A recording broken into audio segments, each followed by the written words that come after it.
Good morning, Fluffin. How you doing? Yeah, sorry. Don't need to get too close. But anyway.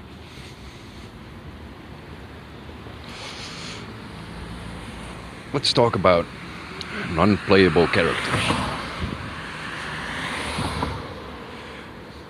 When you're online in a game, you know, some MMO, or you play the Flat Earth game, you know, you got your Globies, you got your Flat Earthers.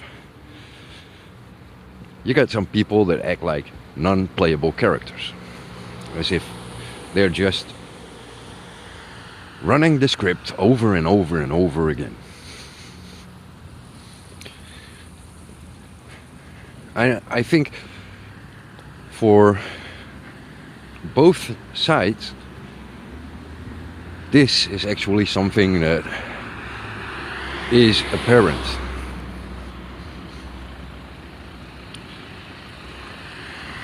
People running a script because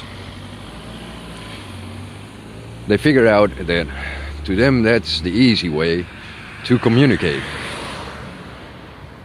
Don't deviate, don't experiment, just stick to what works. Or, you know, what you've been taught or what you've been given.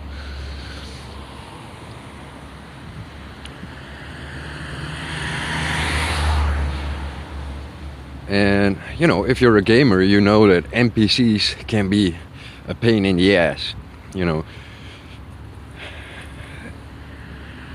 When you're in a game and you do something unconventional, which the programmers of the game didn't design, then the NPCs start to make no sense. As in, it's just gibberish what they're doing because it's just script.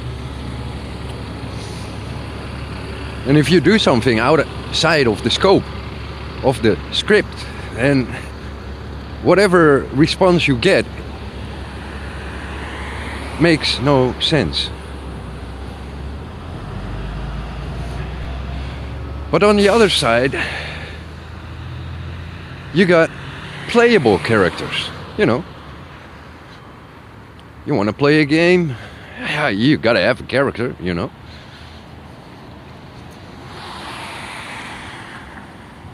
But in the bigger picture,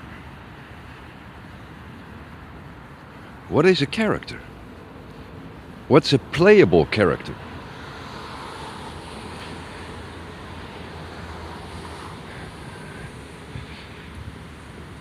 Some people want to be, you know, the player. But who is the character? You know, you got your avatar, as to say. But who's driving the avatar? Who's driving you? Most people think they are in control of their own shit. Their own words, their own actions. But the problem with playable characters is that they are playable. And it's not just you. Everyone can play them. You just gotta figure out how, you know.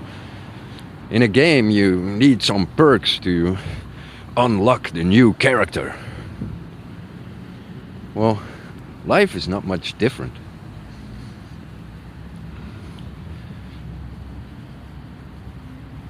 And if you understand that, the whole world changes. Most people think, oh, yeah, you know, you got demonic possession and all that stuff. Well, I can tell you, it goes way more deep than that.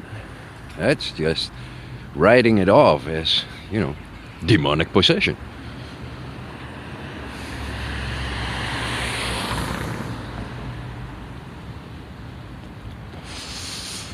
Because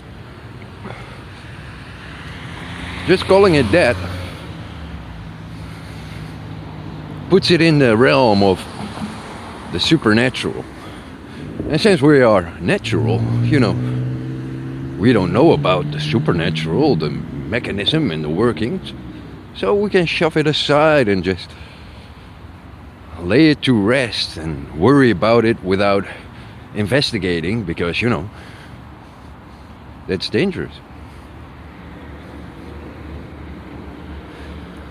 But remember that, you know, if you have a game, you have a playable character, or the player character, the avatar in the game. If someone buys a game, you're not the only one who bought it, you know. Like, when I grew up, Tomb Raider was the thing. So you bought Tomb Raider. And everyone played Lara Croft. How does Lara Croft feel about that? Everyone has played her. Figure that one out. Because in the same way, everyone can play you. Everyone can play anyone. Well, it's not that simple, but if you think it's good to be a playable character rather than an NPC, you gotta think about the consequences. There's a bigger thing around here. You know, words have meaning. Our language is made of spelling. So if you cast a spell of non-playable characters, you gotta take the flip side. You're a playable character. You've been played. And how to prevent that? How do you be the original? The script writer and player?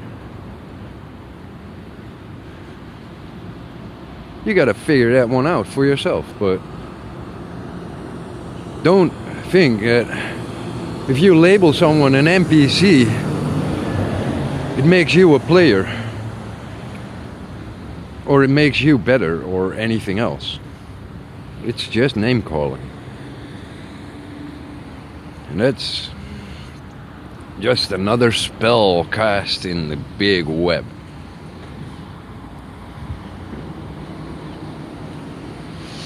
Think about it.